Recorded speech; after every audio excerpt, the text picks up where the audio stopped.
What is up and welcome to Maps on the Map and to another food review. For today's video, man, I've got a madness to share with you as we're back at the Conrad Abu Dhabi Etihad Towers Hotel, an absolutely insane property that is so good it's been awarded the Forbes Travel Guide 5-star seal of approval. Now for me, the best bit of any hotel is of course the buffet breakfast, and spoiler alert, this is one of the best hotel breakfasts I've ever had. Not only because everything tasted banging, but because of the sheer amount of choice, so much so that your boy got multiple plates, as you'll see later on in the video. In my opinion, it set the bar for an international buffet breakfast. It's just got immaculate vibes, man. Now before I show you exactly what I devoured, let's feast our eyes on the prize. That is all of the mouth-watering eats this place has to offer. First things first, the staff was so helpful and attention to detail is no understatement. They'll take your drinks as soon as you sit down, and I thought I'd catch them off guard with my iced coffee request, but nope, Barrister Bossman did his thing and served up an ice cold one for that morning caffeine fix. Mrs. on the Map likes to pretend she has lactose intolerance sometimes, and for any of you who are the same, milk alternatives are also available. What's jokes is that you get to know the staff if you stay here for a few days, and they'll remember your drinks orders or table preference, which is a nice touch. Basically, whatever you want for breakfast, they've got you covered. You want to start off things light with a salad or fruit, they got you. Although low-key, this section was neglected hard. Or maybe you want to get some toast and jam action. Well, they've got a great selection of fresh breads from sourdough to baguettes, white or brown, seeded or plain, you get the idea. And I've never actually seen a honeycomb at a breakfast buffet before, and I don't really eat honey, but that was as fresh as you're ever gonna get it. There's also a mouth-watering selection of cold cut meats and cheeses with a Middle Eastern vibe sprinkled throughout. Or if you want something a bit simpler for breakfast, there's a selection of yogurts, smoothies and cereals, which again I didn't really go near because I wanted to experience new and exciting flavours. Although sometimes a full English craving has got to be satisfied, and all of that good stuff was there. You can also get eggs done any way you like, including fluffy omelettes and the most perfect fried eggs with that runny yolk game on point. I constructed this hybrid plate featuring sausages, bacon, beans, toast, hash browns, and I randomly added some falafel, a salmon and cream cheese bagel, and some halloumi, because why not? To quench that morning thirst, there's also a juice and water station with a wicked variety of juices ranging from watermelon to orange juice. Now, as I mentioned earlier, this is an international breakfast buffet, serving cuisine from across the globe, so let's get down to business and show you a little bit of what I ate. First up, let's keep it local and check out what I like to call the Middle Eastern mashup. In this section, there was some familiar and also not familiar foods, but it was all delicious. I can't fault it. As for the things I've had before, you can't go wrong with flatbread and hummus. As for the falafel and tahini, this was a winner. It was fresh and flavorful with a crunchy exterior and then this hot fragrant filling. Now this here is called khamir, and essentially it's an Emirati flatbread with a hint of sweetness. It kind of reminded me of a naan bread.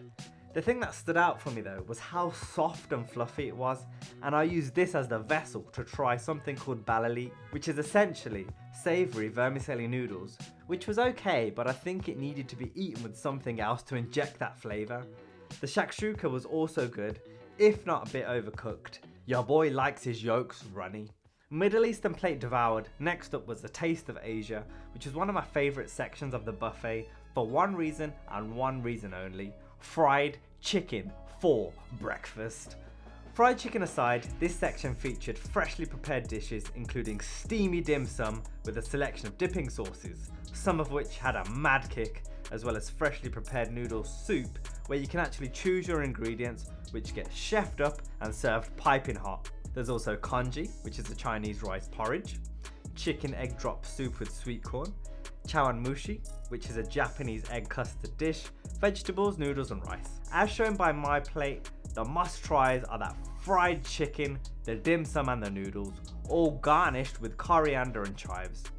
As far as taste goes, that fried chicken, man, it stole the show. It was crispy with a peppery coating and then juicy tender chicken on the inside.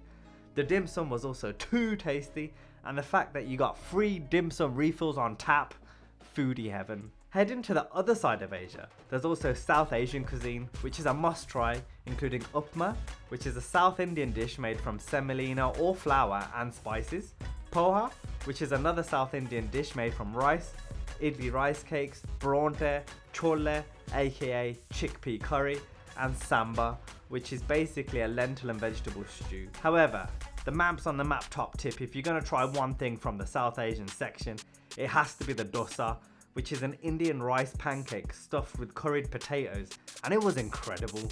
You get the crispiness of the dosa, and then that potato filling is soft, spicy and rich in flavour. Served with the sambar and a tamarind and coconut chutney, it's the perfect start to any morning. Now, I'd hope you guys know me by now, and this wouldn't be Mamps on the Map breakfast without somewhat sweet. A little morning sugar rush, and this breakfast did not disappoint. Besides fresh crepes and waffles served with lashings of Nutella, there's also a literal stack of shelves dedicated to pastries and baked goods. From croissants and danishes to donuts and cakes, I had to try it all. So let's end the video on a high with a sweet plate. Everything from this section was perfectly baked, crispy when it needed to be, and soft when it had to be. These donuts, man, I could have just kept eating them, and as you can tell by the sugar lips action we got going on, they did not disappoint. The raspberry danish is another must try, with a surprise custard filling which cuts through the sourness of that raspberry jam. And oh man, how can I forget that apple crumble danish was fire, as you can tell by my reaction. Man, I just love it here. I just love it. Breakfast buffets, man, they're the one, especially the pastry section.